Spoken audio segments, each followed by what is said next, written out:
All right, the 18th of March 2024, it is a beautiful Monday morning. How hot is the coffee where you are? Lakini sasa watu wa Manu to pay space.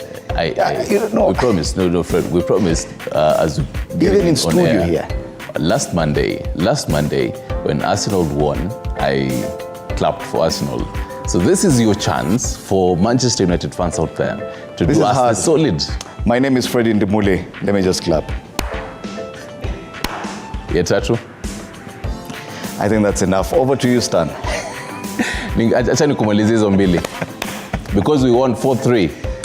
Anyway, karibu sana. This is Morning Cafe. Have yourself a marvelous Monday morning right here, because we're taking you all the way to Friday. Some good vibes and all that.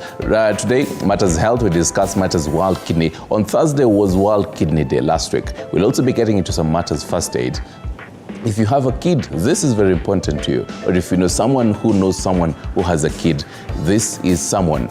This is going to be very important, because we're discussing Matters First Aid, even for young children.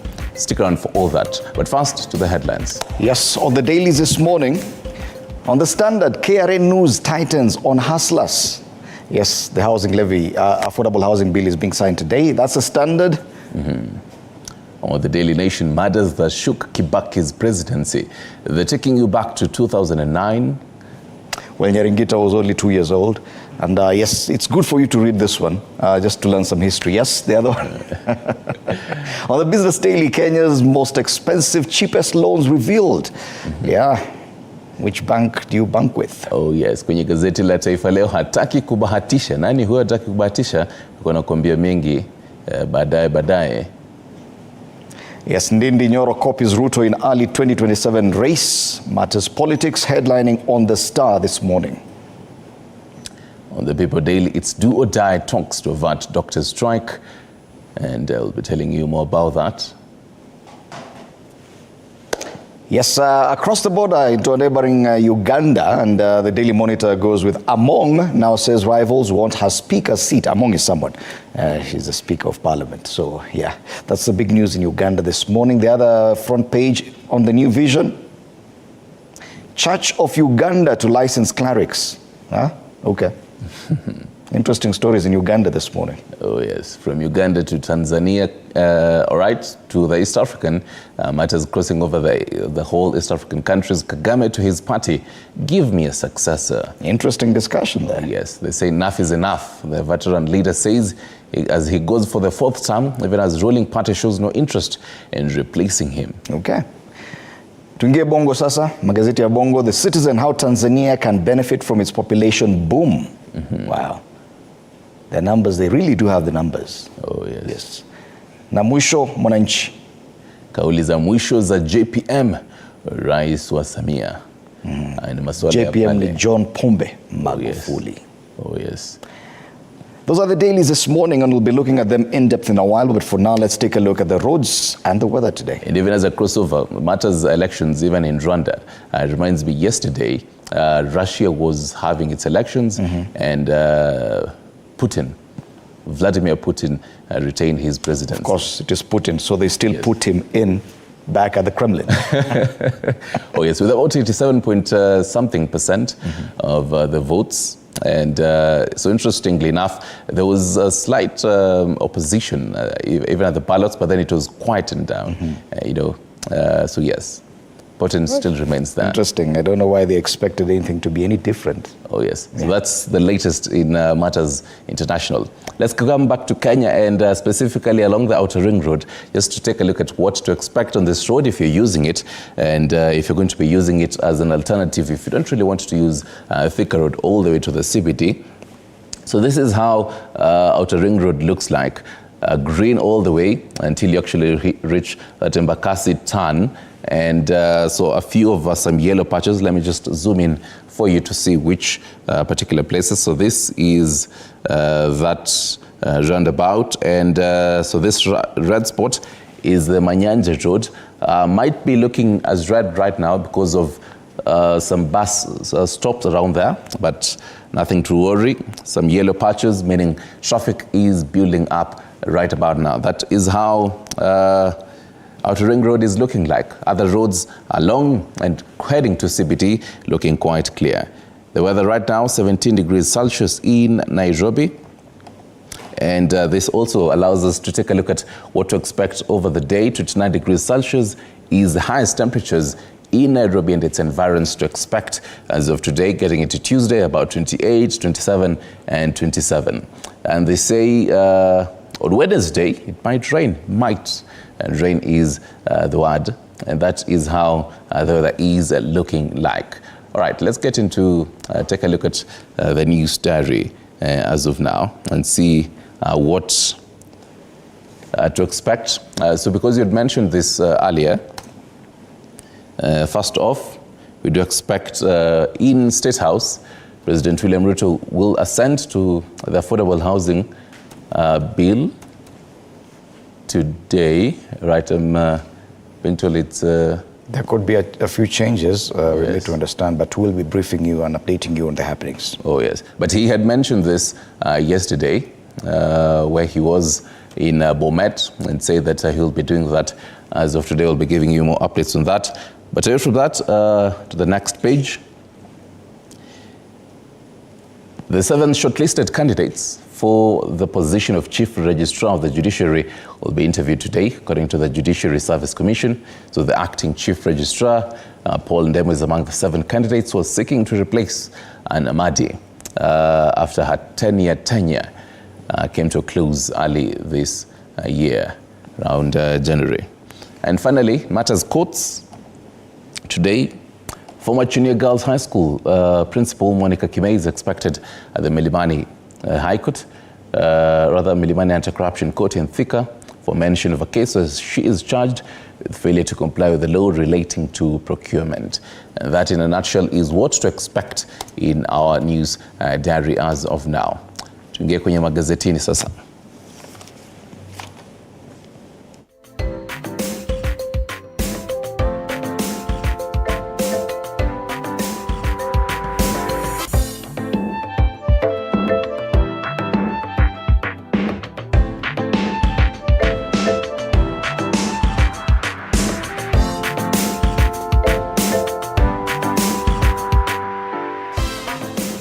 All right, we kick off with the Standard this morning. KRA News tightens on hustlers. That's a big headline on the Standard. Move by KRA to expand the tax bracket has reached the small and micro businesses. Border riders, merchants, matatu operators, among others, will now have to comply and pay up or risk losing customers who need eTIMS receipts to file taxes. A story is on pages 6 and 7. And it talks about the new eTIMS system that requires filing of electronic receipts by people who are doing business. They say 98% of SMEs SMEs constitute 98% of businesses in the country and have an annual job creation of 30%. The other big story given prominence on the front page of the Standard: government buries history in old city estate demolitions. Houses that have served the nation with a rich history, including lives of prominent leaders, to pave way for affordable housing project. That's a special report on page 8 of the Standard. Matter security: Waikindiki now wants APs given back old roles. Interior Ministry documents indicate the rise in lawlessness and the exposure of government property to thieves.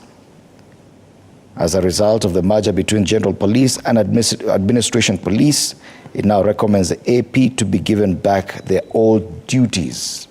Remember, a few years back, this was a really big debate on whether or not those two police services should be merged.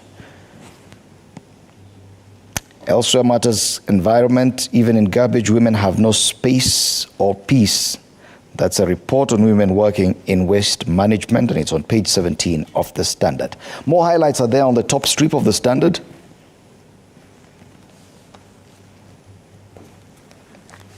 Inside Kalonzo's Mount Kenya charm offensive, matters politics: does he stand a chance in Mount Kenya?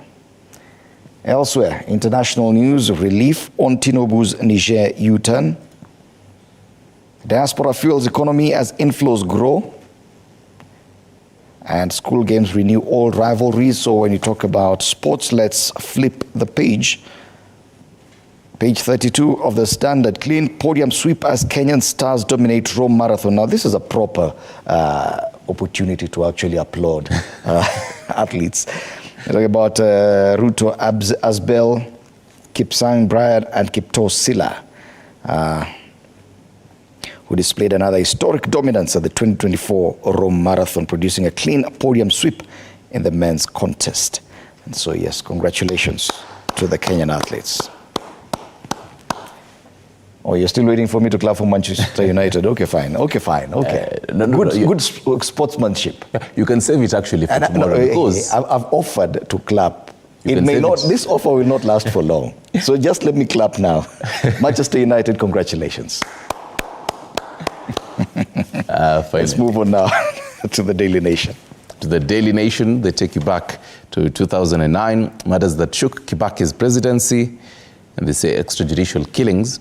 The duo had been warned against, quote-unquote, abetting the activities of Mungiki's sect.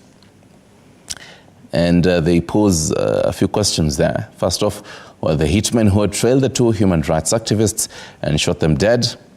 And picture there the two human rights activists, Oscar Kamau Kingara as well as George Paul Oulu. And they also ask on whose behest were they acting, what was the motive for the mafia-style murders, and why has the government failed to investigate, apprehend and prosecute those behind the killings?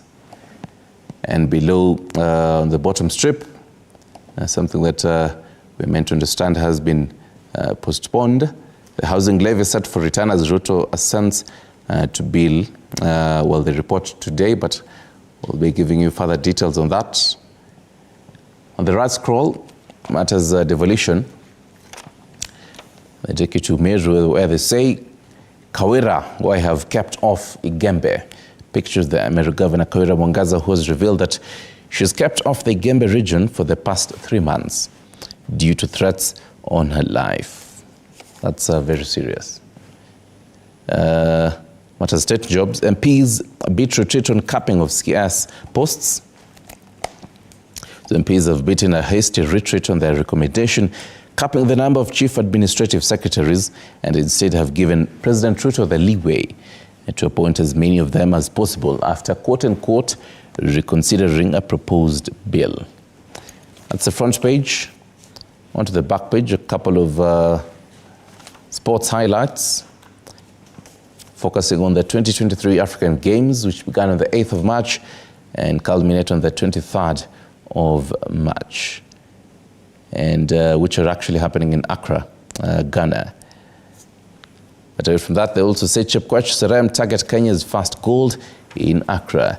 And at the very top scroll, they take you to Naivasha. Hyundai's Belgian star Thierry Neuville expresses his love for Kenya, shifts focus to 2024 WRC Safari Rally as countdown intensifies, as on page 3. And that in a nutshell is Daily Nation. Right, let's take a look at matters business on the Business Daily. Kenya's most expensive and cheapest loans revealed. They say SBM Kingdom top list of costliest personal loans. Premier Bank cheapest for loans repaid over 1 to 5 years. Interesting. Wow. And if I may just go through the list here. SBM 19%, that's a rate of the loan interest rates. I&M 18.8%, CDN 18.3%, ABSA 17.7%, same as HFC and Credit Bank.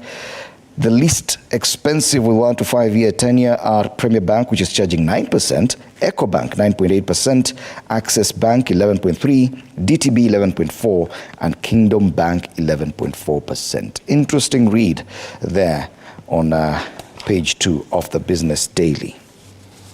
You can probably take a look and see where your bank is ranking on that list of costliest and cheapest loans. Also on the front page of the Business Daily, how Heineken lost chance as preferential buyer of Qual.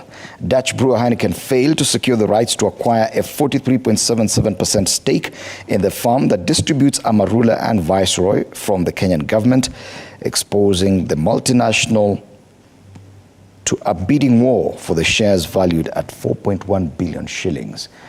matters the tipple, who owns what, where, when. More highlights on the ticker.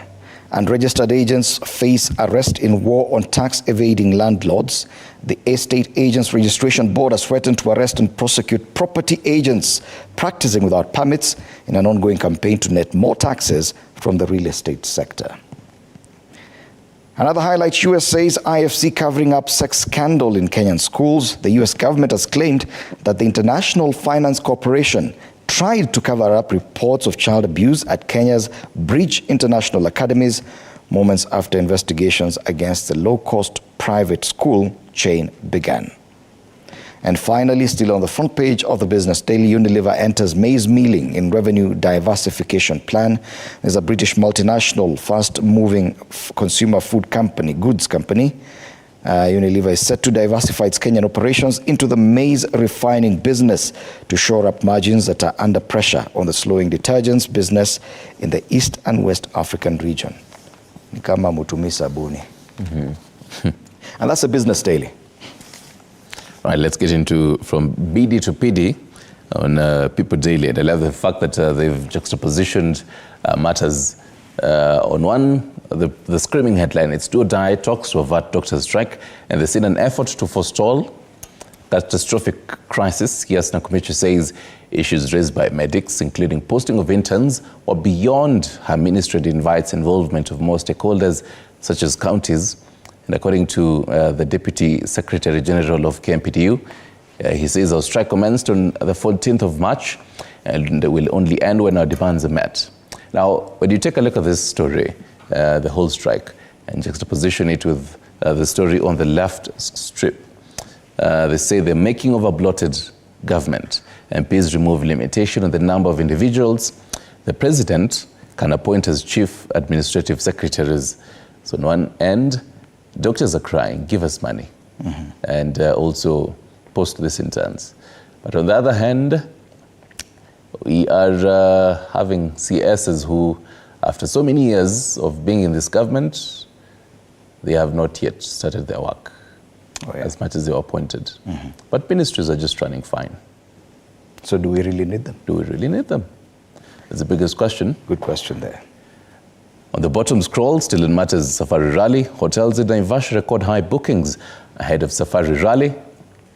Two more highlights on the top, matters devolution, how family feuds sacked Deputy Governor of Kisii, Robert Monda, picture there.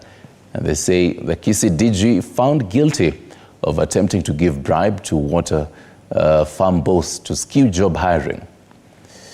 And final one, auditor queries 19.5 billion Kenyan shillings legal fees at lands. Wow.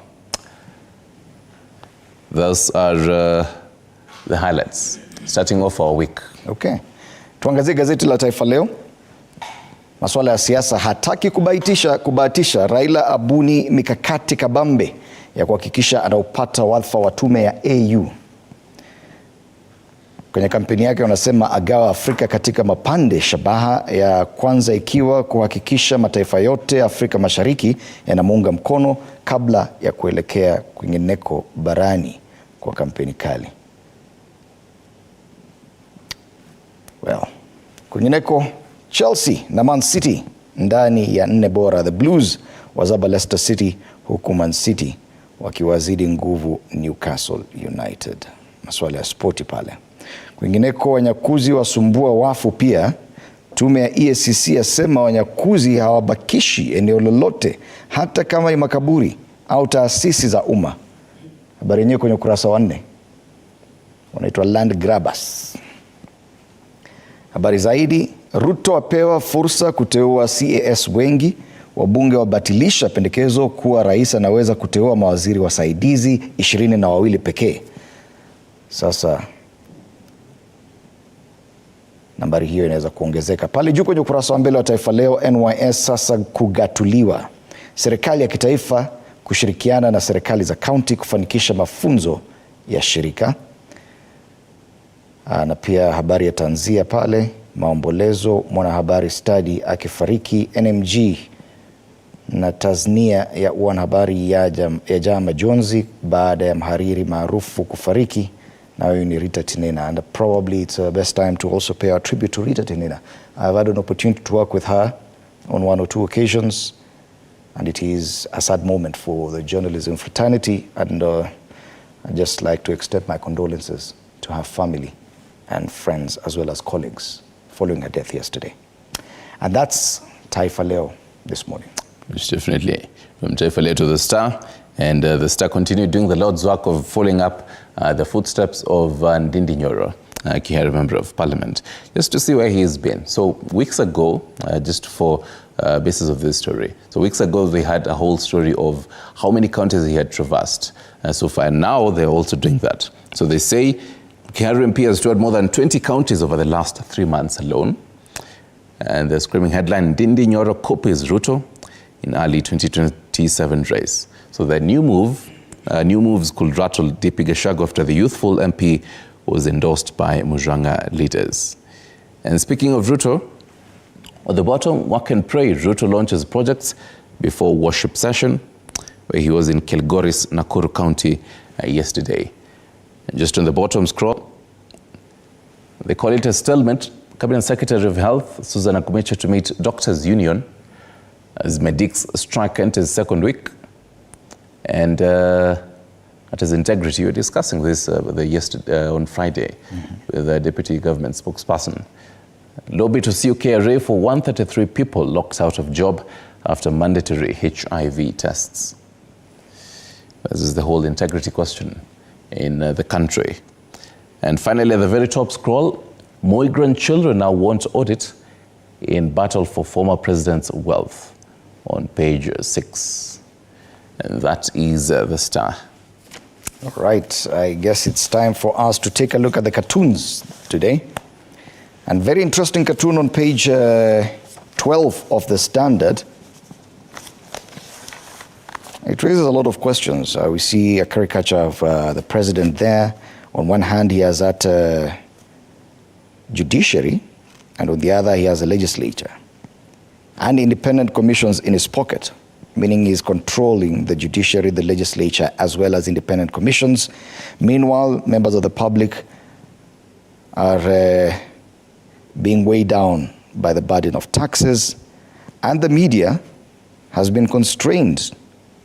The depiction of the media there is actually very interesting, that he's tied to a pole, which is also a pencil, which he uses to write, and he looks really bruised up. Question is, who will speak for Kenyans? That's a cartoon on the Standard. Right. I do have People Daily here, and it's as if the two people are having breakfast, and the gentleman says, I am Honorable Waziri Mhesh. Forget about your CV experience or a job application letter. I have hired you as the chief accountant and my personal assistant. Oh yes, we all have an idea where Mr. Ano might be targeting on this. I remember the headline on the Taifa Leo was it last week on Friday? They talked about uajiri kiholela serikalini. Yes. Oh, yes. And just behind him there are quite a number of other job applicants. And some of them he has shredded and thrown into the bin. That's the People Daily. On the Star, they take you to the Parliament. And there are a few leaders there. The anti-corruption bill has been opened, but the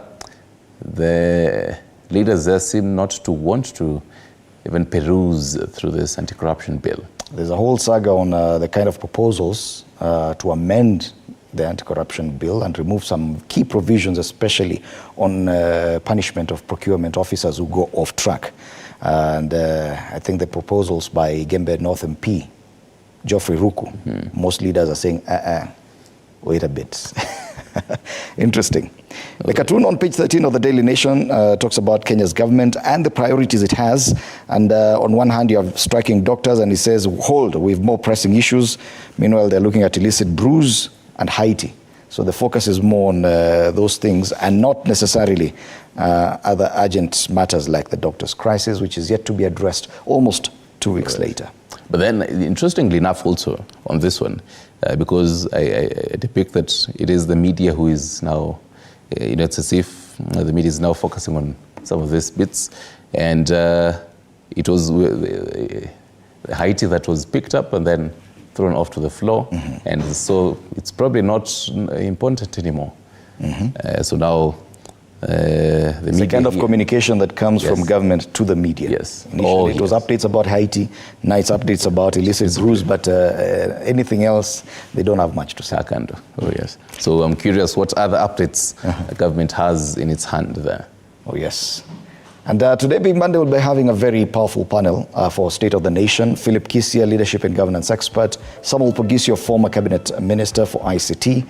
The Honorable Dr. Mumbingaru, a former MP, East Africa Legislative Assembly. And Kipruto Rapkirwa, former agriculture minister, in studio to discuss these matters in depth. Do stand by for that. And of course, you can be part of the conversation online through our social media handles on X at TV47 News and on Facebook, TV47 Kenya. Later on? Oh, yes. Later on, we get into matters discussing the whole kidney.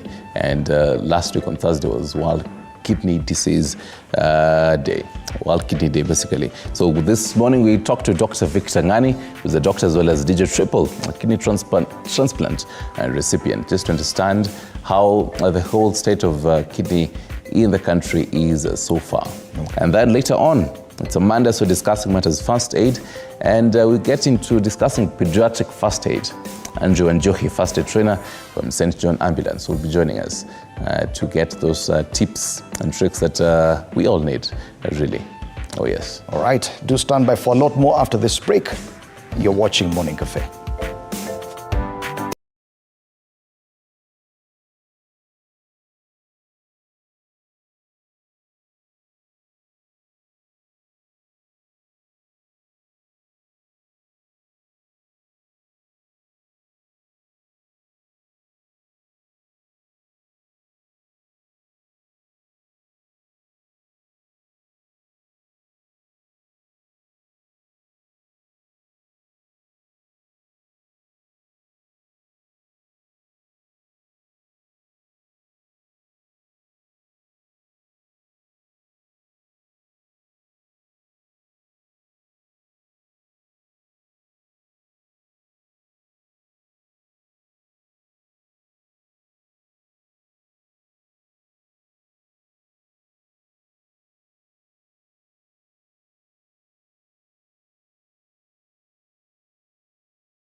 Welcome back. Now, veteran TV journalist Rita Tinina has passed on.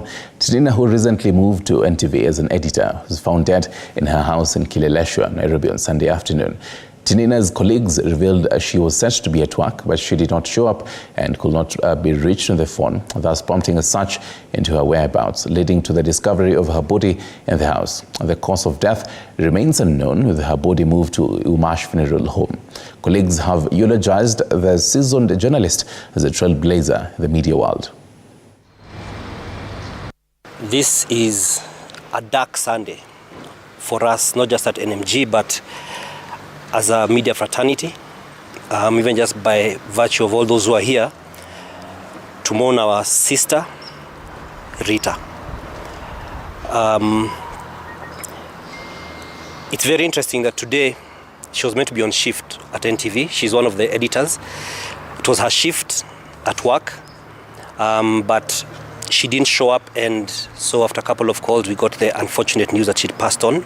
Rita has been my producer for the 1 o'clock bulletin on Sundays for the past about 5 Sundays. Today I didn't know that I'll go on air and she wouldn't be there to produce this bulletin. But aside from the beautiful last moments we had with her during our lunch session and my colleague Duncan Haemba, I'd like to say that we've lost a trailblazer. I remember when I was young, I'd look up to Rita Tinina as a female Maasai journalist, and that meant a lot, especially with the retrogressive cultures around our community. And I, as much as I'm shocked, I also just want to celebrate her life. Rita was who she was, very laid back, a person of very few words, but very friendly. So yeah, it is a big blow, but just to confirm, on Thursday, before she knocked off, she was in the office because she was the one in charge of the evening bulletin. And today, when my colleague, coincidentally, who was going on air, called me and told me that they can't reach her, we need to find out.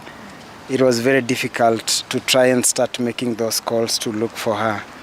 And sadly, I wanted to get in touch with the sister, I couldn't.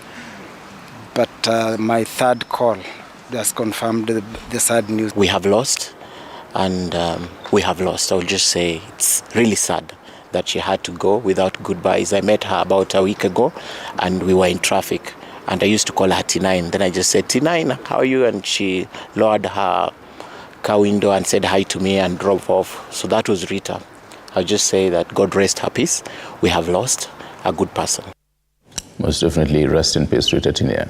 Now, to matters security, in the latest sign of the deteriorating security situation in the North Rift region, but it's shot at the convoy of Baringo North MP Joseph Makilap, Baringo County Women Representative Florence Jamatia, and Red Cross officials along Yatia Chimoy Road over the weekend. The leaders who were distributing food to insecurity victims in Yatia, Chimoy, and Chepkesing areas of Saimo, Soy, and Batiabia wards were shot as they were approaching Chimoy from Yatia. Now, the MPs were forced to call for reinforcement from nearby police camps before proceeding to Chepkesing while addressing the media after the incident. Makilap said the government needs to stop the banditry in the region, adding that more than 10,000 people have fled their homes after a series of attacks. Florence Jamatia said the locals have become helpless after government failed to assure them of their security. So, and when we came, ijulikana ya kwamba hata mbele ya sisi kukuta na watu ya Red Cross barabara yote kuanzia huko Moinoni all the way to Yatia to here, we face some conscience. Yes. Na ni partners ambaye hata ni watu hawajawahi kuona bunduki siku nyingine, hata tukaona bandits kwa njia. Na wengine tulipitia marisasi tukikucha hapa. So kuambia serikali tukase nati, nataka nishukuru Kindiki ameng'ang'ana ametuletea chishu hapa, lakini hapa shule hii inahitaji pia tuongeze kambi ingine ya chishu waendelee ufanye hiyo operation vizuri sana. It is so hard to be in a government that you want to defend while your people are actually suffering in the same government.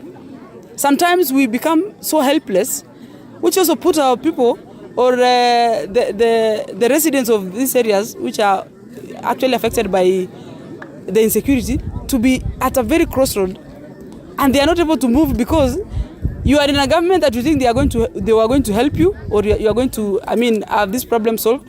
But it is actually becoming a bigger problem for these people to survive in their own government. Your Excellency the President, I want you to take time.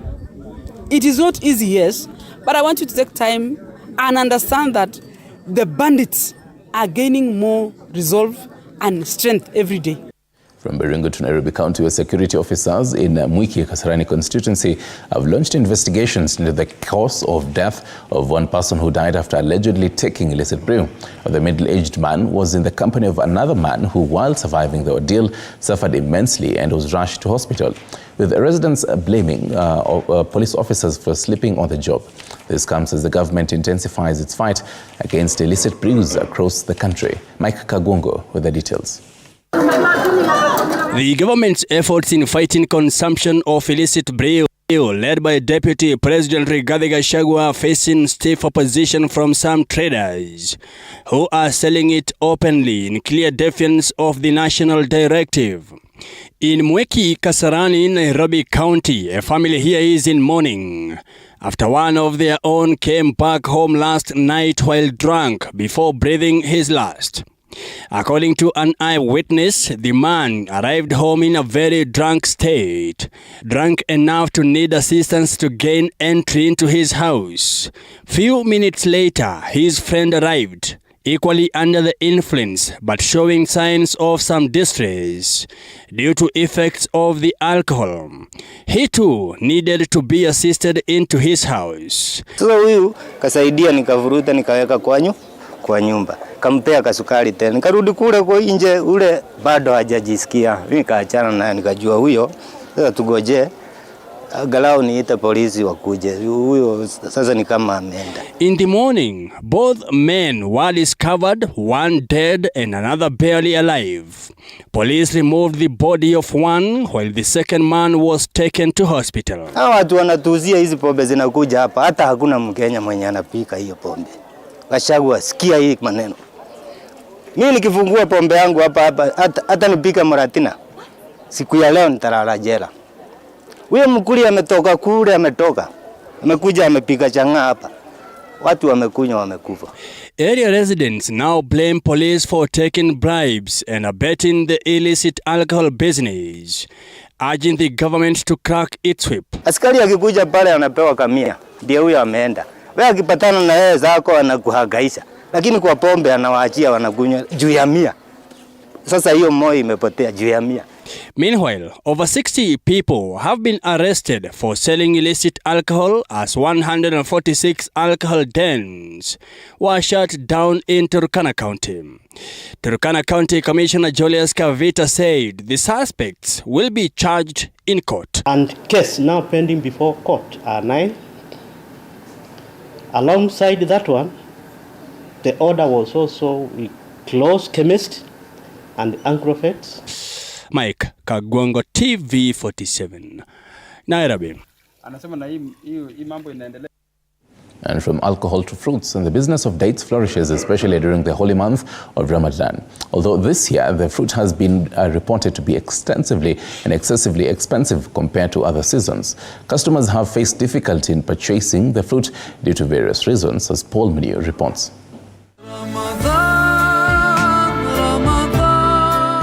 Dates are a sweet fruit most popular among Muslims during the fasting period of Ramadan, where they are often the first step in breaking the day-long fast.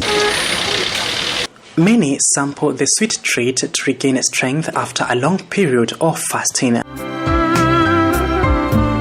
Furthermore, dates have other benefits for the body. They replenish the body's energy levels very swiftly, while providing rich antioxidants, boosting gut health, boosting skin health, boosting brain health, helping natural birth, and other benefits. Mohammed Yusuf, a date merchant at the Marikiti market in Mombasa, is happy that his business has flourished during this period, although they are getting dates at higher price compared to earlier days. Wakati huo wa nyuma na sahi ni tofauti tena sana. Sababu sahi time ya kununua tende hiyo bei yake sahi iko juu. Tumepandishwa tende maradufu yani. Ilikuwa tukinunua tende huo wakati wa nyuma kwa mkebe ule wa kilo 20 ambao ni number 1, ilikuwa tukinunua tu kwa 3,100 kama 2,800, lakini sasa hii tunanunua mpaka sasa hii imfikia 5,500. Currently, 1 kilogram of dates is sold for 600 Kenyan shillings, depending on the type of dates, a situation that has led their customers to complain about its high cost. Customer pia ukimwelezea kumwambia kilo ni 400, akushangaa kuambia mbona zimpanda wakati ule ulikuwa hivi na huu ulikuwa hivi. Ndio tuambia maisha ndivyo yanavyosonga na ndio mambo nayo yanavyopanda. Tunaomba kama itawezekana mtushushie kiasi, na kulingana biashara inavyoenda si mbaya vile, lakini ile tunapata kipato ambapo pia kidogo kinafurahisha. Dates have been highly valued since ancient times, with their origin being the nation of Iraq. Its trees, known as date palms, grow up to about 23 meters in height. Hapa kuna Al-Nasiri, kuna Al-Fatma, ziko nyinginezo ambazo kila kuna quality tofauti na tofauti. Kuna first quality na second quality. Ile hali watu wanapenda first quality sana kwa sababu kuongeza damu haraka sana. The fruit is extensively cultivated in North Africa, the Middle East, and South Asia, in many tropical and warm regions worldwide. However, the import and purchase of dates from the Asian continent have been disrupted due to the decrease in water levels in the Suez Canal, a situation that has led many ships to divert through the south of Africa to avoid the canal, thus taking more time and distance, thereby increasing the price of dates. Paul Munio, TV 47, Mombasa. The National Assembly Minority Leader P. Ondai has faulted the government over what he termed as the skewed manner in which it's distributing the subsidized fertilizer as farmers are preparing their farms for long rains this season. Speaking at SCK Madugu Church in Ugunja, Ondai noted that what he called lethargy is seen at the National Cereals and Produce Board depots across Western Kenya, as farmers observing that farmers are not able to access the subsidized fertilizer effectively in the country. He has called upon the government to supply the subsidized fertilizer efficiently and in a timely manner. It's obviously about the matter of subsidized fertilizer distribution. As you all know, the long rains are here with us, and farmers are preparing to plant during this long rain season. What is baffling is that the subsidized fertilizer that the government keeps on talking about is either not there in adequate quantities, or where it is there are no officers to serve farmers on time. A case in point is the NCPB depot at Ambira, which has got some stocks of this fertilizer. But farmers have to go and stay the whole day from morning to evening, many times, without being served, on account of the fact that the officer who is supposed to serve them is also serving other depots like Yala, Sega, and elsewhere. The subsidized fertilizer must be produced, must be supplied in enough quantities at the right time. And that wraps up the whole news coverage. Coming up, State of the Nation with Fred Ndimuli. Right in the studio, Philip Kisia, as well as Kipruto Arab Kira and Honorable Dr. Mumbi Ngaru already in the studio for this conversation. You can always be part of us. 0795045864 is the number to call in live, talk to us, and send in your questions and feedback. We'll take a short break. We'll be right back.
All right, welcome back.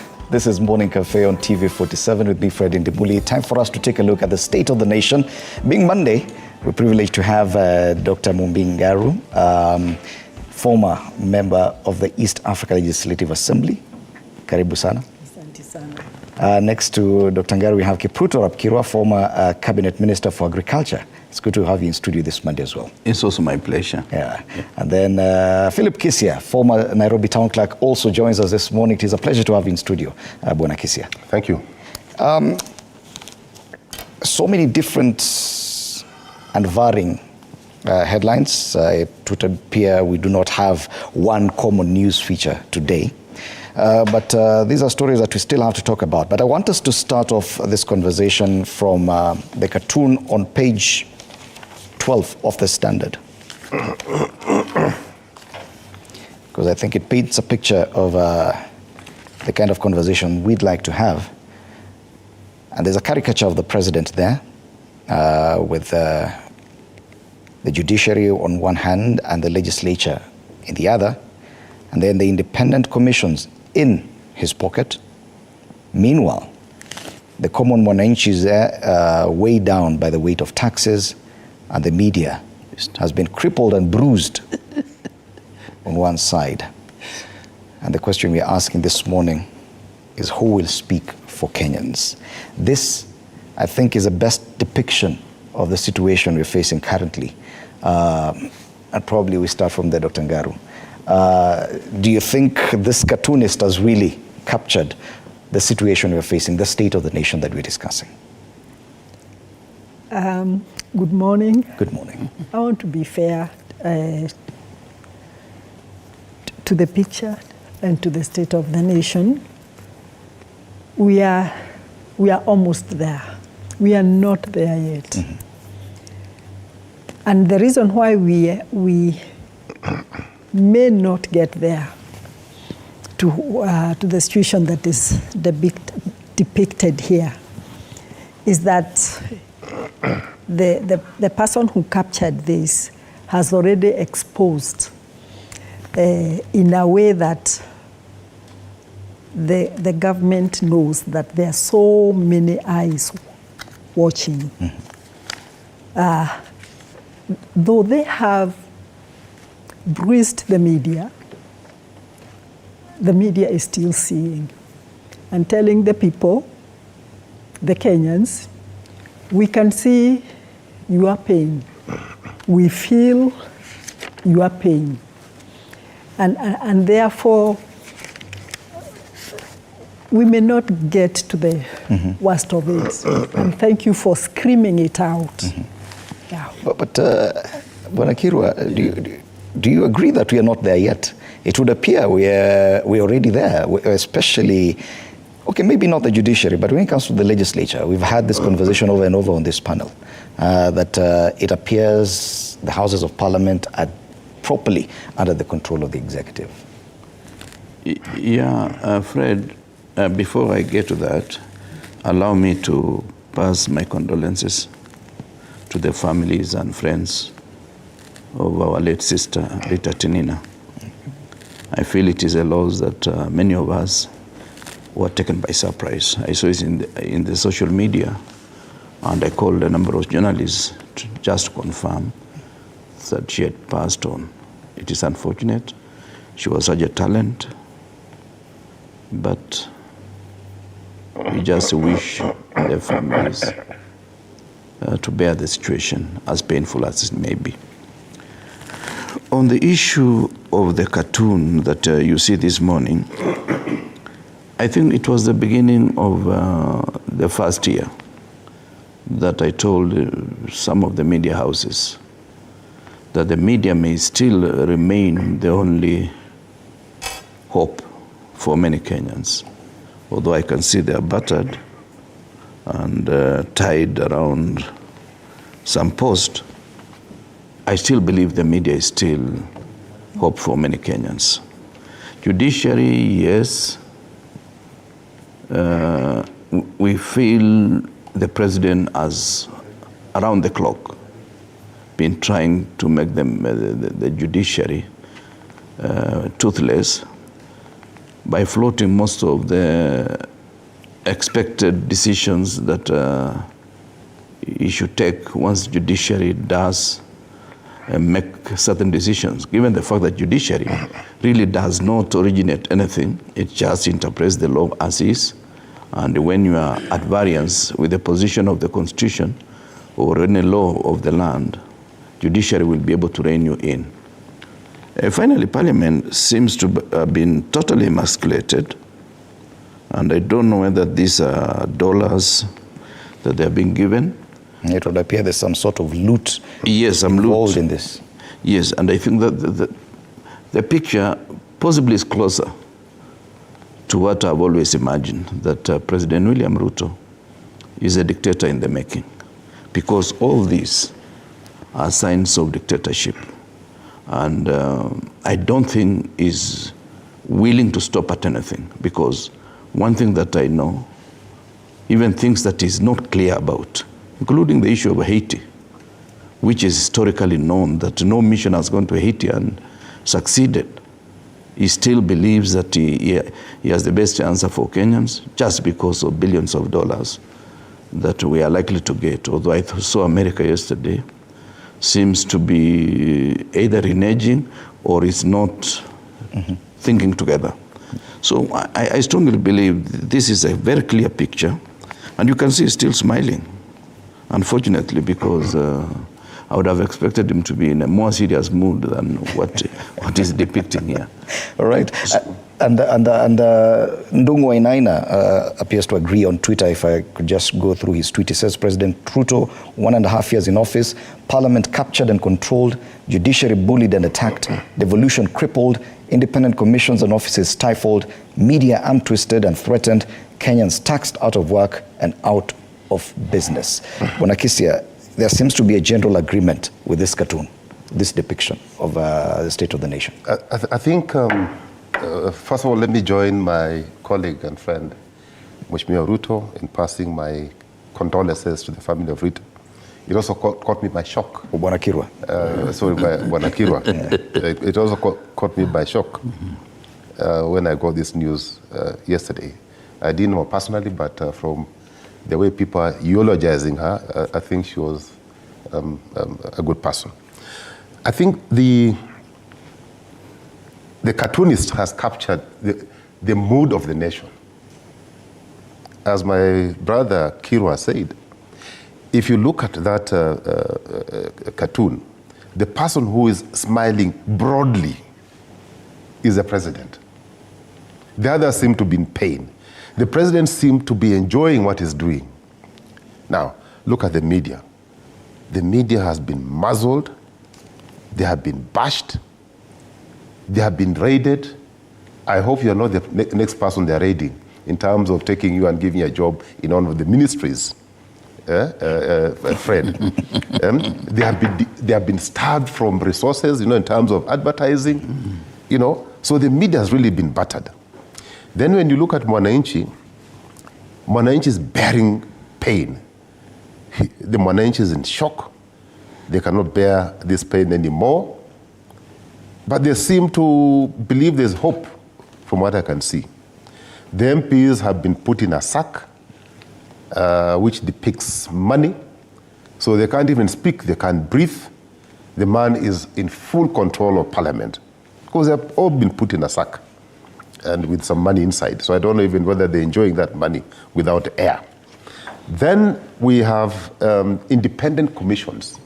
They are supposed to be independent, but they seem to be grinning, not smiling, and they have been pocketed. So the question is, are they really independent when you're already in somebody's pocket? You're supposed to be independent of that person, but you have been placed in the pocket, and you seem to be very happy with that situation.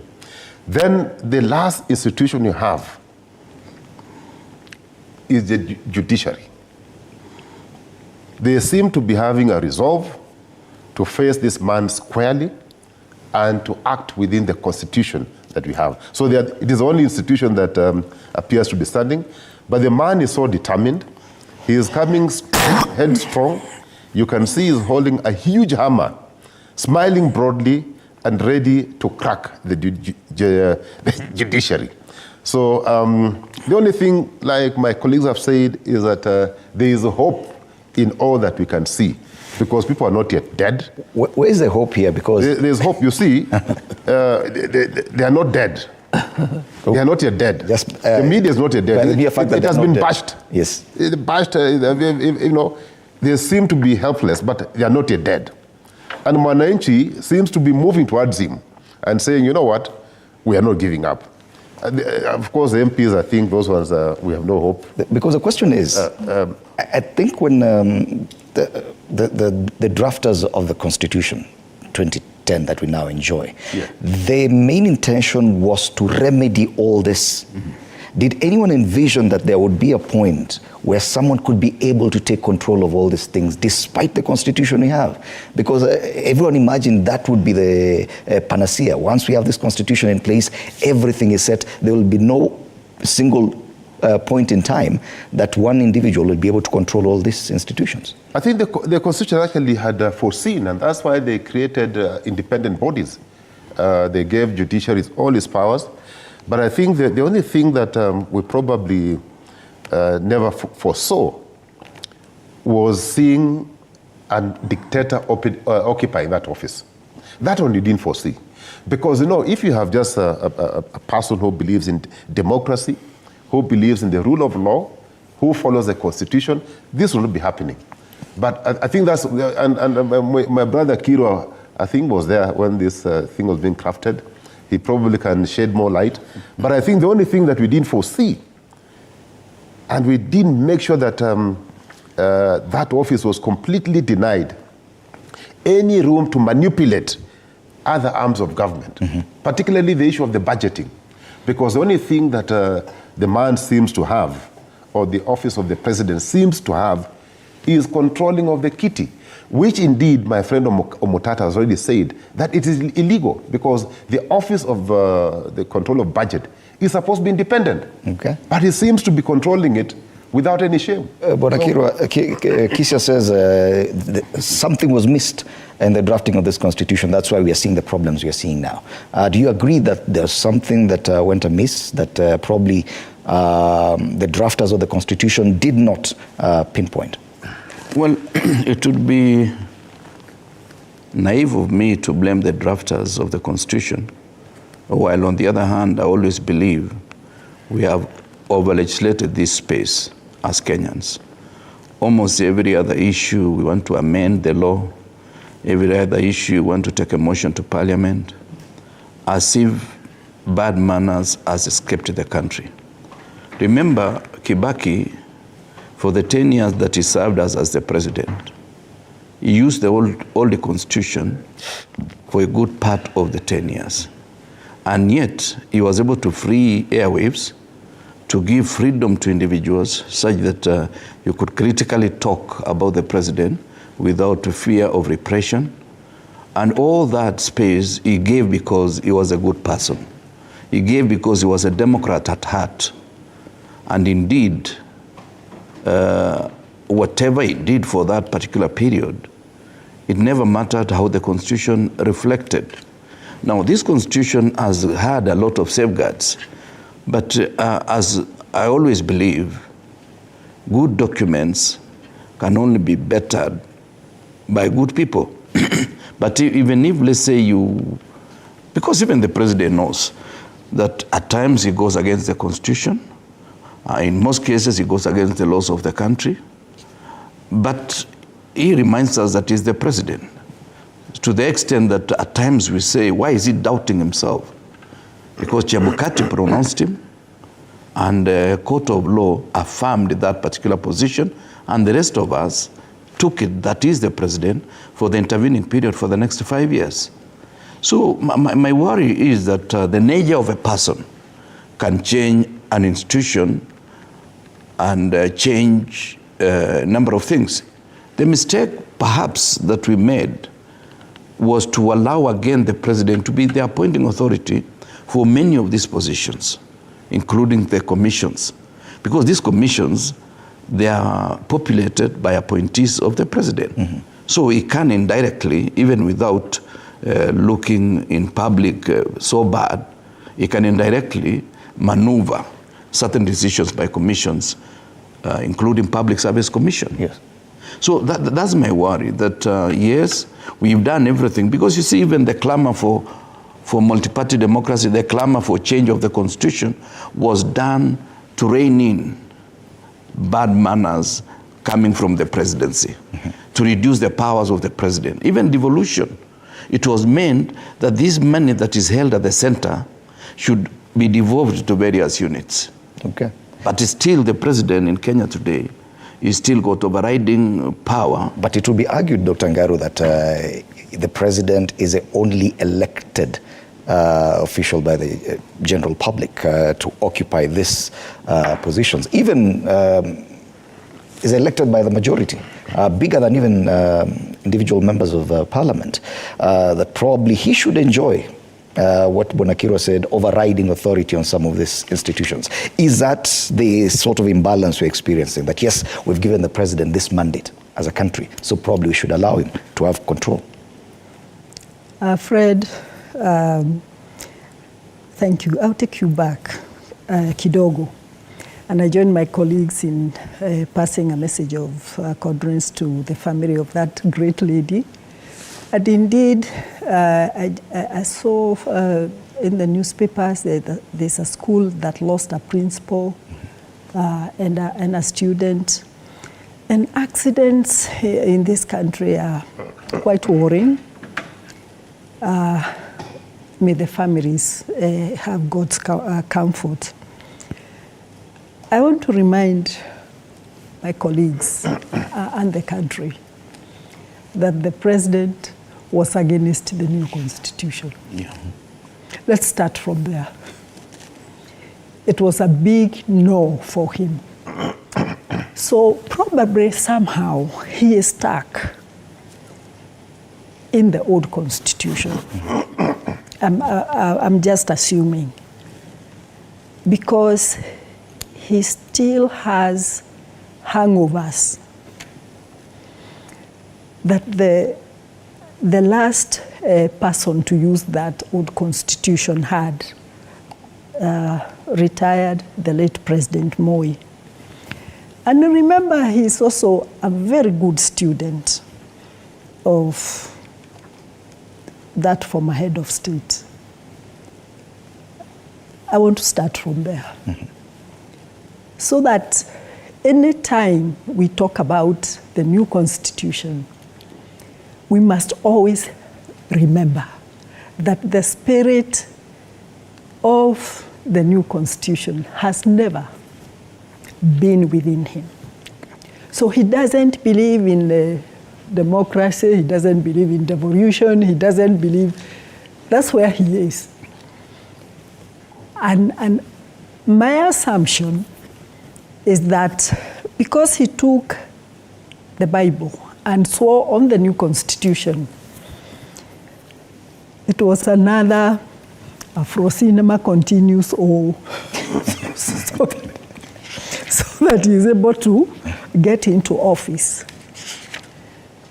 When I start from there and I look at this cartoon, I can understand why he's smiling. Because the commissions believed that they're independent, but not to him.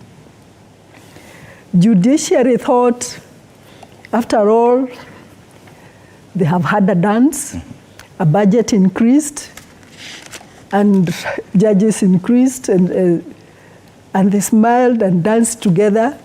Then he got hold of them, and now they're in his hands. Mm-hmm. He is smiling because he has taken over the game from them. Look at Parliament. It's a gone case. They're in his pocket because we relate as former members of Parliament.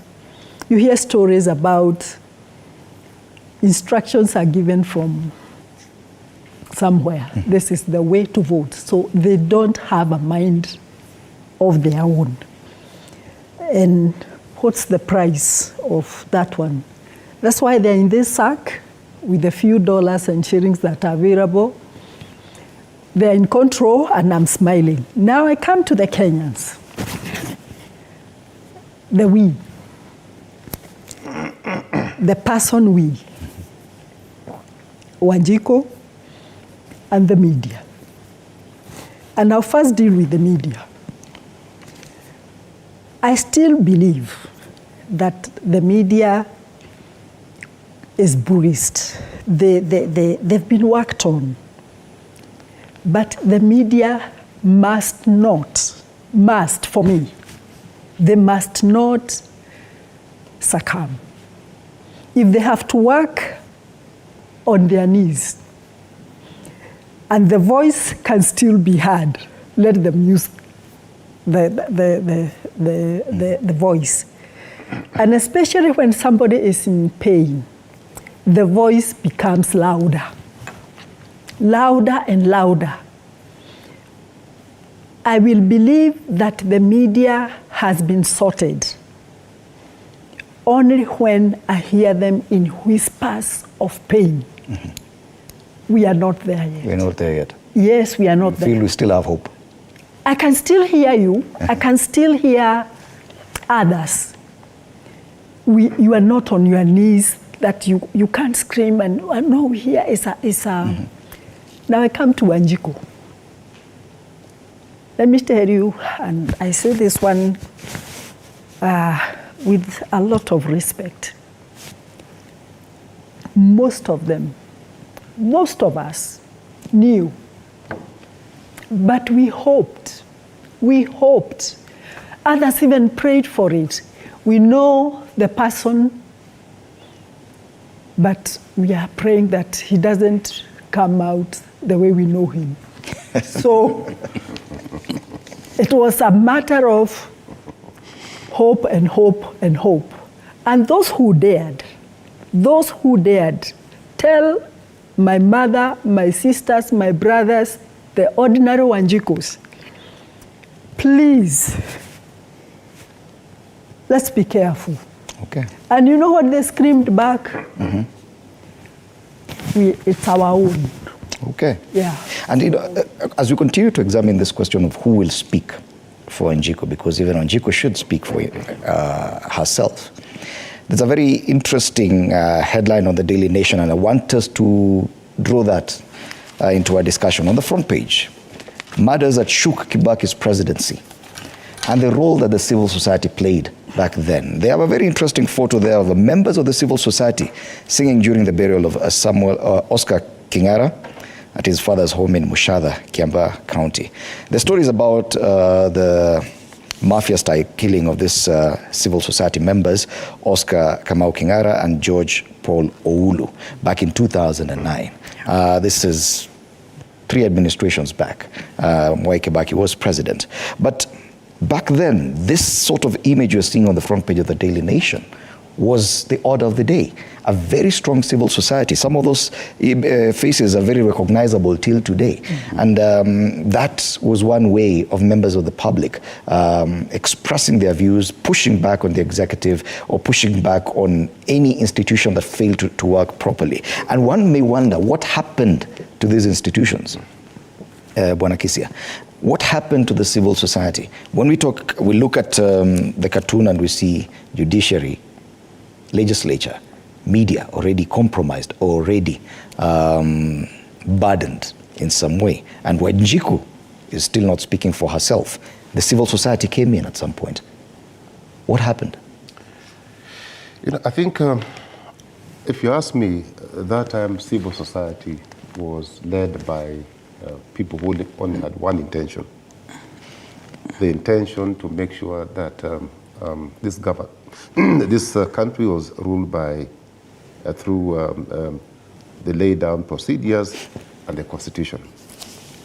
So they had only had one resolve, to put the government of the day on check. But, and again, the strategies they used at that time, I think worked for that, get into the streets, pressurize the government to get to do what you wanted the civil society to do, and that was, acting within the constitution.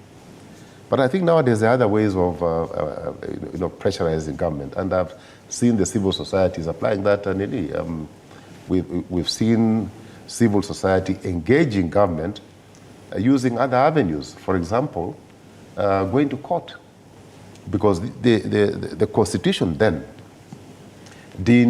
had no room for people who had divergent views. But the Constitution of 2010, because all this was happening before the new Constitution, the Constitution of 2010 provides very many avenues for people to express themselves. So I guess that when that time... Are you saying the new Constitution just changed the nature of civil society? Of engaging government. So a civil society of late, since the new Constitution came into play, I've seen them going to court when they think we as a nation are aggrieved. And they have been very successful. You've seen when they have gone to court and the courts have pronounced themselves and they have ruled in favor of the Constitution, the housing thing, for example, the CAS, for example. So the rulings, and all these rulings have been, courtesy the civil society. So you can't say that they are not doing what they are meant. But to what effect? They have just deployed a new way of dealing with government. Is it effective? And that's a question, because you look at the dailies today, and that housing levy that has been opposed for so long is set to be signed into law this week. Okay, it was to be signed this morning. I understand there may be a few changes, but it will definitely be signed this week. You've mentioned the CASs. Yes. And yes, Parliament is already on that. And page 5 of the Daily Nation has a story that MPs have beaten a retreat on capping of CAS positions. They had initially capped the number 22. Now they've removed that through an addendum to that amendment, allowing the president to appoint as many. He initially wanted to appoint 50. So yes, people may have gone to court, but at the end of the day, the president is having his way. Bona Kirwa. Is this new way of doing things working?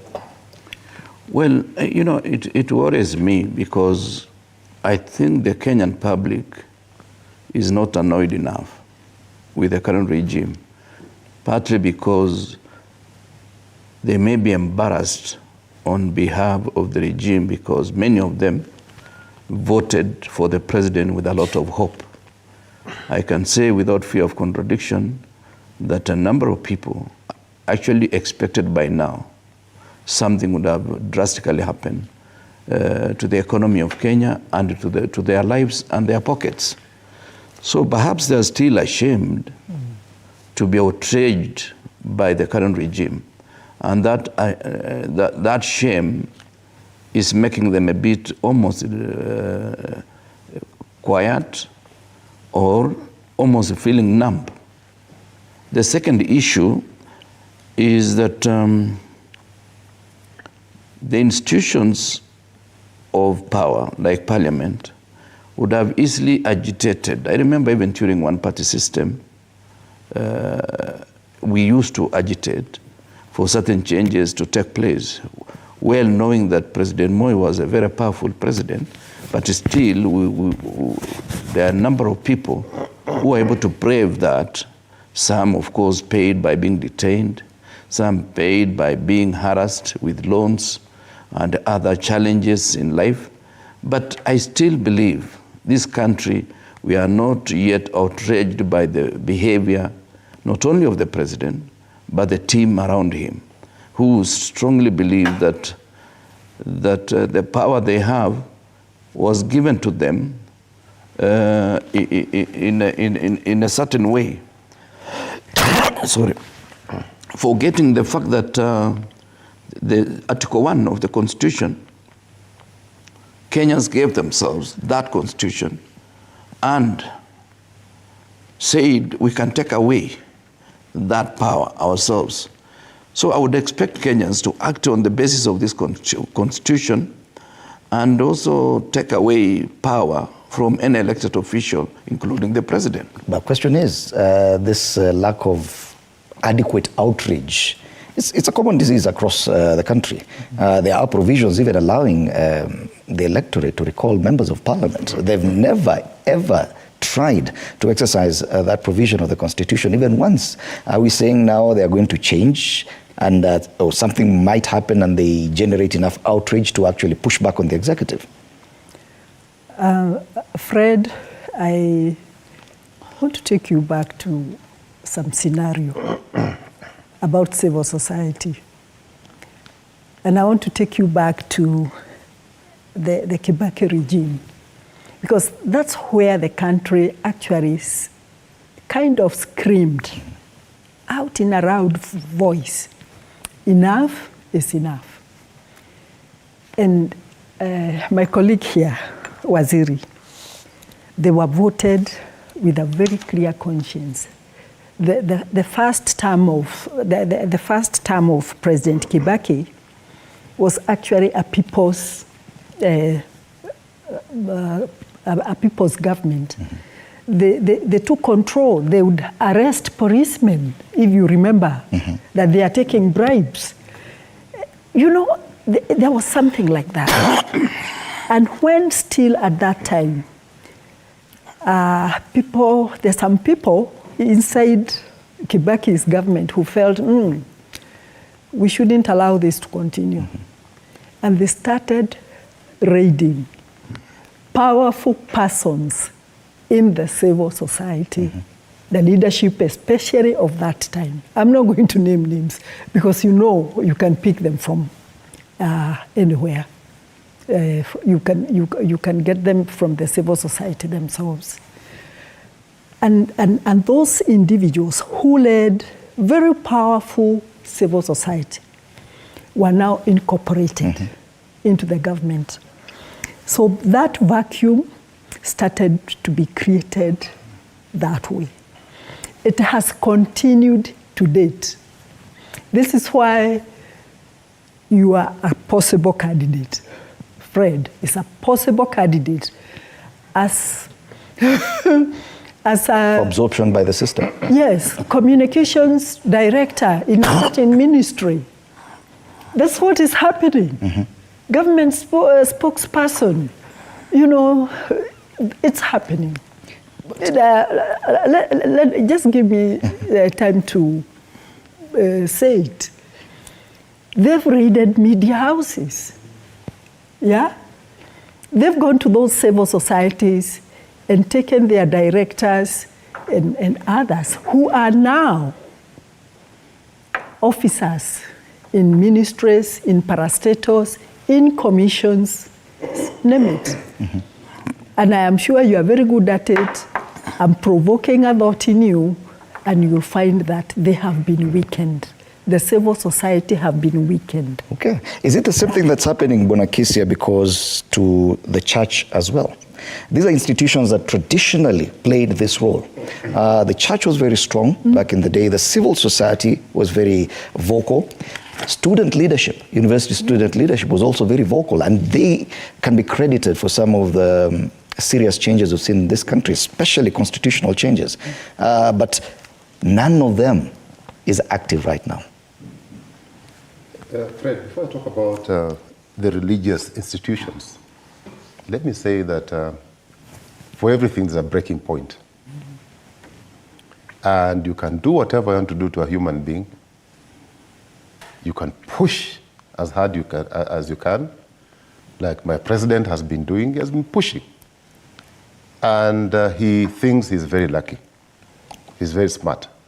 But let me remind you that there's a breaking point in anything that happens to a human being. And we've already started seeing signs written on the wall. What happened in Bomet was not an accident. And it happened twice. And you can't say... The heckling of the governor. You see, by the time the citizens are actually talking back to the president, and they're heckling the president, it is a message being sent that these people are now tired of you, okay? They can hide behind the leaders, you know, the two functions in Bomet or in any part of this country. But we've seen so many of those happening. that now people are now pushing forward. They're not pushing back. They're pushing forward. So, this honeymoon of his that he has had for 18 months is about to end. It will end in a very, very, very bad way. So let me talk about the religious institutions. When President Ruto started campaigning, and he has always portrayed himself as a man of God. From the time, I think he was a student leader in the university, from the time he joined politics, he has always carried a Bible. And this country is very religious. Close to 90% of these people believe in some form of religion. So if you want to capture their minds, if you want to, if you want them to rally behind you, you just need to invoke the word of or the name of God. Once you invoke that, you get them to lie behind you. And that's what I think he was very successful in doing. He made people to believe that he's a very holy person, that if ever given a chance, he'll be the Messiah of this country. Unfortunately, now people are coming to understand him, that what we saw is not what we are getting. We were promised milk and honey, but now we are being fed on chili, all right? So the pain is so severe. It is so severe, and that's why you're seeing that there's some form of a revolution in the making. I will not be surprised if sooner than later that people of this country just wake up one day and say, we are tired, tumechoka. Mm-hmm. And I can tell you it will be extremely ugly. In the Muli, I don't know if they have children, but sometimes, children. Yes, I do. You have. They may not have go to a stage where they can face you, but as they're growing, and if you're that type that you come home and you start harassing the entire family and you harass their mother and what have you, one day that boy or girl of yours who's 12 will turn against you. Mm-hmm. And he or she will use a very small weapon that will bring you down. You remember David and Goliath? Mm-hmm. Wow. Watch this space. Time now for us to take a break, but we'll be back to continue with this discussion. Our main focus today is who will speak for this nation.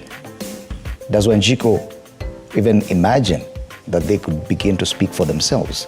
That after the break. You're watching State of the Nation on Morning Cafe.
Welcome back. You're still watching Morning Cafe on TV 47 with me, Fred Indimuli. I'm still in studio with Dr. Ngaru, Bwana Kipruto Rapkirwa, and Philip Kisi, our panelists this morning. We're examining the state of the nation, and the question is, who will speak for Kenya? And we're basing this on the cartoon on page 12 of the Standard, where it would appear there's a caricature of the president, and he appears to have subdued or controlled enough or all of the institutions that should be able to raise a voice. Now, we've examined the role of the church to some extent, and we'll continue doing so, the civil society as well, because these are the other options that we've had away from those that are captured in the cartoon. During the break, we were discussing the issue of the young Kenyans, and it is important to note that their role has also been rather subdued to a great extent. Back in the 90s, the role of student leadership, university student leadership, was a big one. They were very vocal. Some of the big politicians we have today started their politics as student leaders. We are seeing a change in how university student leadership has approached national issues. They are not even able to vocalize their own challenges at the university level. Bwana Kirwa, do you think that that is still an option, that they could still be able to speak or at least lead some movement to raise a voice concerning anything in this country? I think society evolves, and the society that we have today is different from the society of yesteryears. And many of the students in various institutions of higher learning, and there are more actually than during our time, seem to be apolitical, in the sense that if you were to check on average what is the position in terms of handling the phones, the internet, what kind of information are the young people seeking? They are more seeking issues of social and at times things really that do not concern them directly. But when it comes to politics, including even watching like this program in the morning, young people will be watching something totally different from what we are trying to discuss. This therefore means they are totally apolitical, and in the process, they don't seem to connect some of the challenges they face with the administration of the day. And that allows some kind of leeway to the regime of the day to get away with murder. The second issue is that the church, which is really should be the voice of reason or the conscience of the nation, seems to have been placated by the president positioning himself like he's the holier of the rest of us. He's holier than the rest of us. That has allowed that particular constituency to be quiet and watching. I think possibly a serious undertaking on the regime may come from the church. Finally, you know, at times the character of an individual is not changed by the office. It is actually amplified by the office. And I've known the president for quite some time. And I remember during our time when we were ministers, and he himself was in the opposition, having lost the 2002 election through trying to elect President Uhuru Kenyatta, then moved a motion in the House, and it timed when ministers were away, to purposely amend and take away 100,000 from each minister. You know, this is somebody who enjoys when somebody has some kind of pain. It is something that happened, and it is in record. Kenyans know that because it must have been reported. Because he himself did not know that he would be a minister 5 years down the road to suffer the same pain that we faced. He was doing it as just for populism.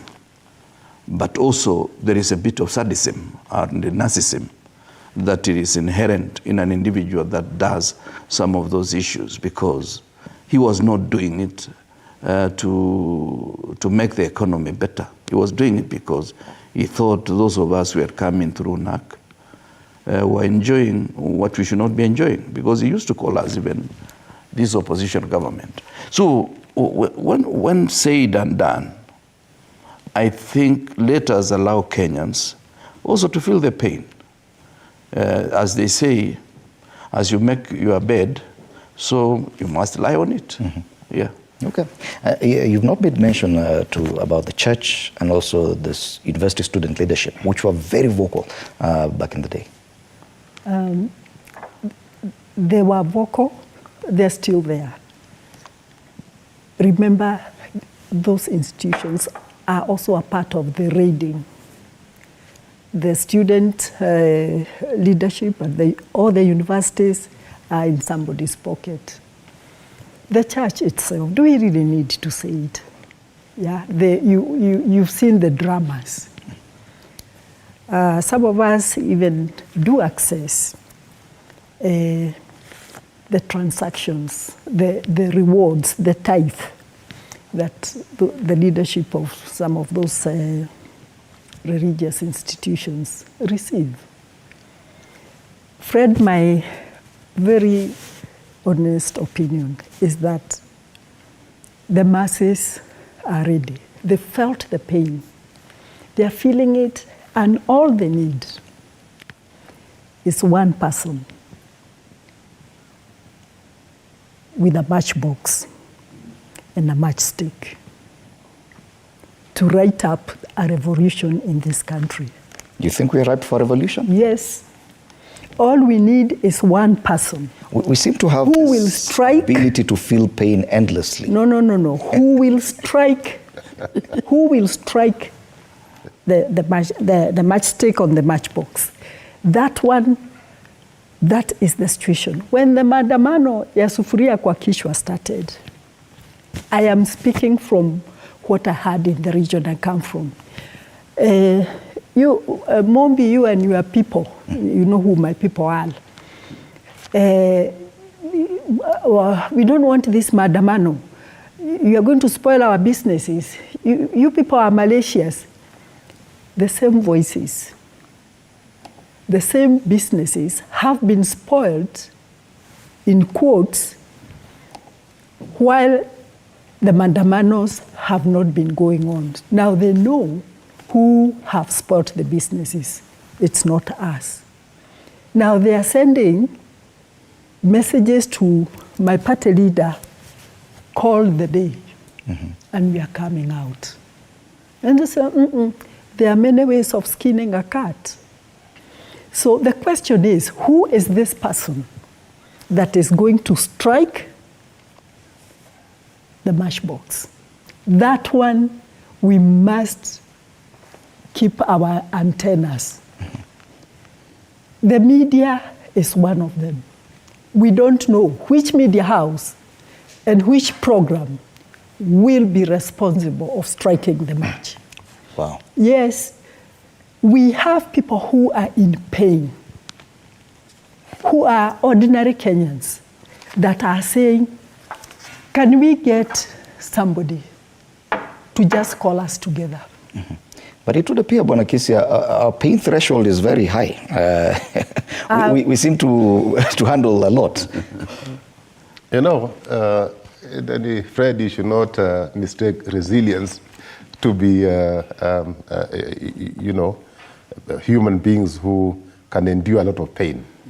It is true that, of course, Kenyans have gone through some pain, particularly because of the cost of living. And that one cuts across. There's nobody, whether you voted for William Ruto or you didn't vote for William Ruto. And the way in which Mia Kirwa said, probably the ones who voted for him are feeling more pain. Not just pain, but embarrassment. Yeah. So maybe they are unwilling to come out at this point in time, but they are now praying and hoping that because some of these challenges we are going through, they're not choosing which side you voted for. So I'm hoping that as we move along and we continue experiencing the pain, and maybe William should continue behaving his behaving until we get to a point we break, all of us. Once we've broken, and we'll be expecting people like Fred Ndimuli to light up, to take that matchbox and just throw it in the fuel. But there has been some sort of relief in recent days. Fuel prices dropped marginally. The cost of a few food items has also dropped marginally, meaning that this pain may exacerbate, but then some sort of relief could mean that we can actually hold on longer. You see, Fred, when you rise the cost of living to unbearable levels, you found fuel at, I think it was 137? Yeah. Or thereabout? Yeah, 137. Then you raise it to about 105. Then you give them 217. Actually 17. Yeah. Then you give them a relief of 7 shillings. Do you for a second believe that people are idiots? That you can rise it to a levels that we have never experienced, then give them a marginal relief. That is taking Kenyans for granted. And I can tell you, people are watching. People, of course, are experiencing the pain. And sooner than later, they'll take action. You see, sometimes when you have a dog, if you a dog breeder, and you don't feed the dogs, of course, the dogs know that you are the owner. But when you come, you just come with kicks and blows. One day the same dogs will turn against you. So I'm telling my friend William Ruto that these dogs that you are kicking, not dogs, but these human beings that you are kicking, are going to turn against you very soon. And the consequences will be dire. That they will remove you in that office without you knowing how that would have happened. Just like I saw some guy, I think he was in West Africa or somewhere, who was now crying and asking, please speak. Make noise. Make noise. Make noise. Yeah. Make noise. He will be in that situation very soon. Okay. He'll be asking people to make noise, but the noise people will be making are noises of warriors removing it from the office. The fact of the matter is the affordable housing bill has passed in Parliament. The president is set to sign it. Actually, over the weekend, he said he's signing it into law today, meaning that by the end of this month, salaried workers will have that 1.5% deduction in their salaries. Already, the CS for Health, Susan Nahumicha, has indicated that also deductions for the SHIF will begin this month, meaning an extra 2.75% deduction. This pain will be felt for the first time collectively, because I don't think up until now we've had both these deductions at once on pay slips. Bonakiro, do you think that will have any shift or any sort of movement? It seems we've gotten to a point that Kenyans have decided, okay, fine, what can we do? The question now is, taxation may happen, yes. Yeah. But are we even able to demand for better services as Kenyans collectively? If you're taxing us more, are we even able to ask for better services? Yeah, there lies the answer, in the sense that ordinarily somebody earning 50,000 today hardly takes home more than 15,000. After all these deductions and really the bare cost of him managing perhaps a house of 10,000, food, matatu fare, and so forth. In many cases, their pay slips are almost in the negative, given possibly somebody might have taken a loan. I only feel that Kenyans are law-abiding, and I do hope they'll be able to wait for the intervening period. My only worry is that nothing will translate into people's lives. Even whatever they are calling affordable housing is just a drop in the ocean, and they are also doing things that go against the law, in the sense that they take a piece of land that belongs to county government according to the current constitution, they invest and they sell to individuals. On the other hand, they are pretending to be repossessing what was given by other regimes of the past. So my worry is that, yes, they might do whatever they are doing now, but I think the answer, and I pray that answer comes in the next election, so that we don't go the route of Philip Kisia, because that would be a system that we cannot stop. I strongly believe that, yes, President William Ruto may have his own faults, but I hope Kenyans will be able to to bear the pain, and that pain shall be expressed in the next election, so that we have smooth transition and a tradition that we've been able to keep since 1963. Okay. Because the moment we just invade the presidency and we take it away, we give it to Philip Kisia tomorrow. When he makes a small mistake, we'll also take it away from him. But we can also have this conversation without necessarily going outside the confines of the law. That it is important and it is possible for members of the public to actually demand accountability from leaders. If at all you're getting more taxes, then we demand better services. But the question is, are Kenyans in that space? Are we able even to discern, away from complaining about higher taxes, are we able to demand, okay, fine, we need better services when it comes to health issues, for example? Are we in that space collectively as a nation? We are not. And I think the problem, us who discuss taxes and what is appearing on our pay slips, and we forget that the employed persons is a small percentage. And that small percentage of the population is suffering because they are carrying the burden of all the others.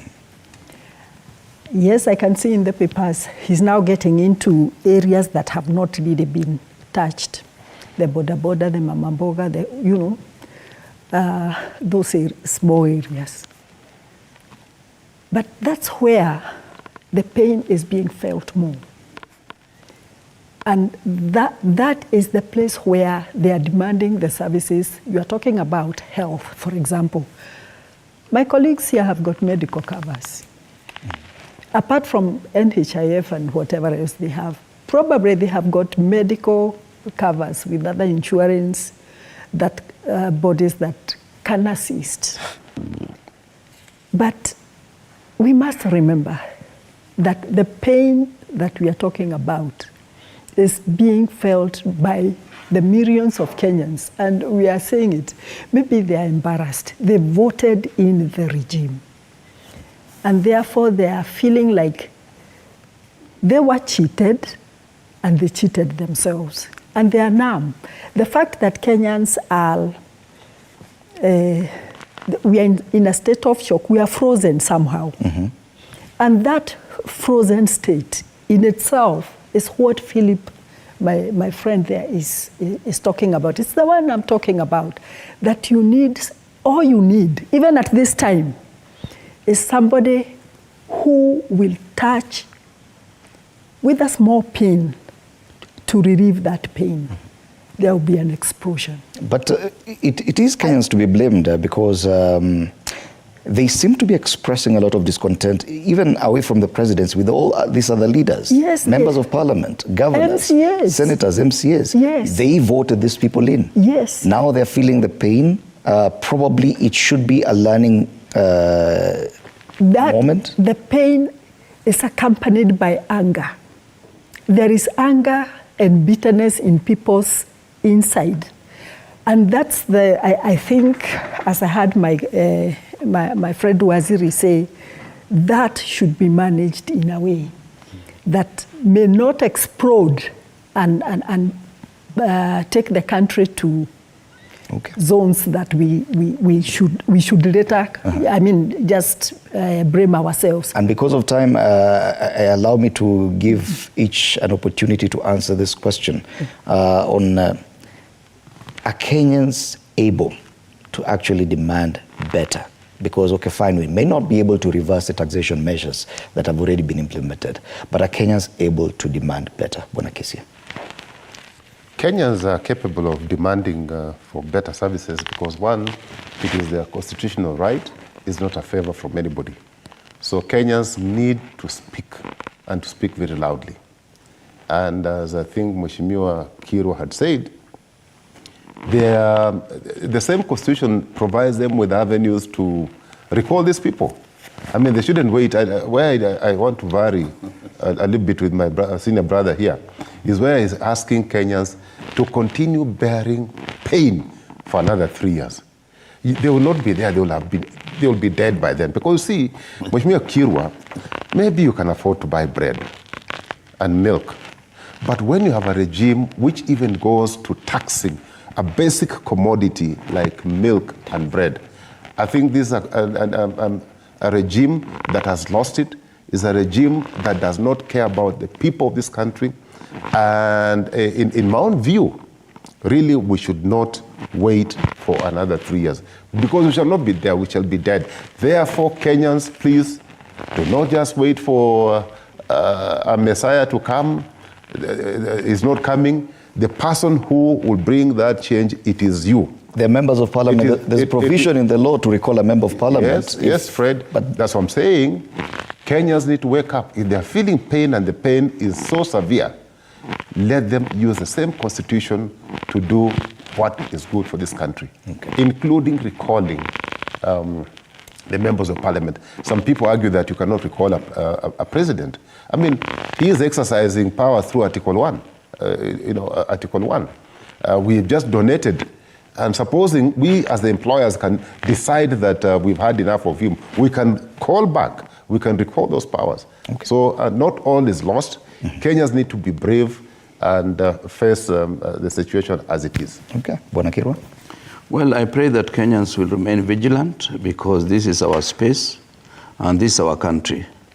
And within the confines of the law, raise your voices.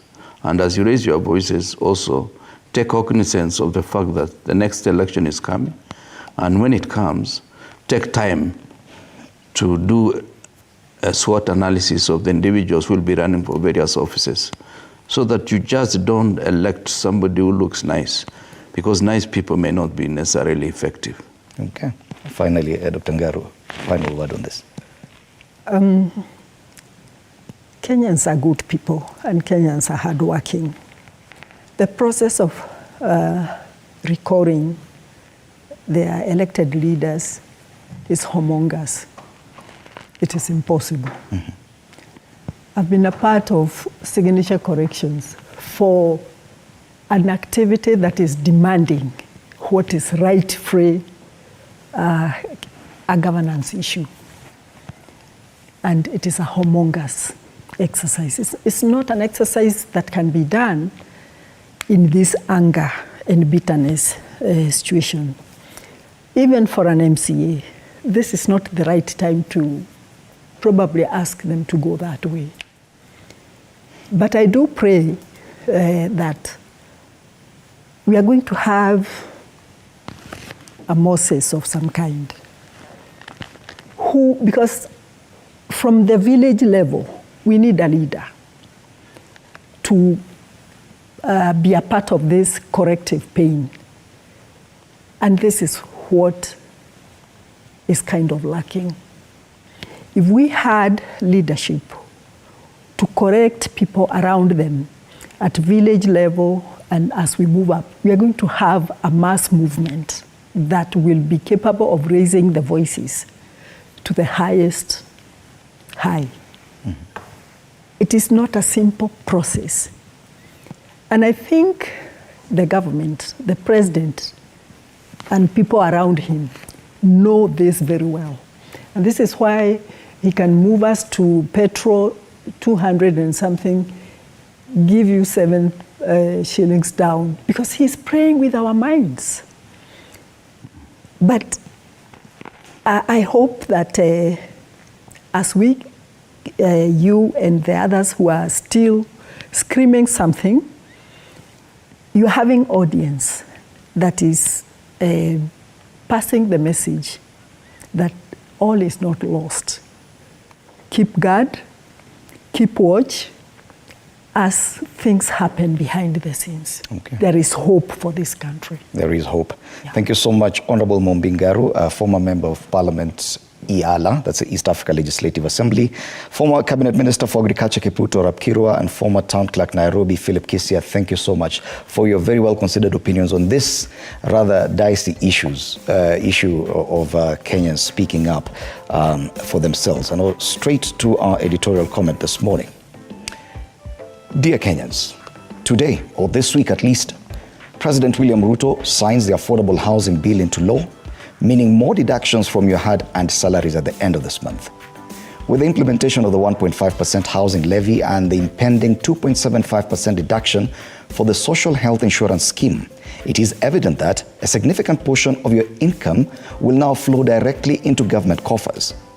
The pressing question and on everyone's mind is whether increased taxation will indeed result in better services from the government.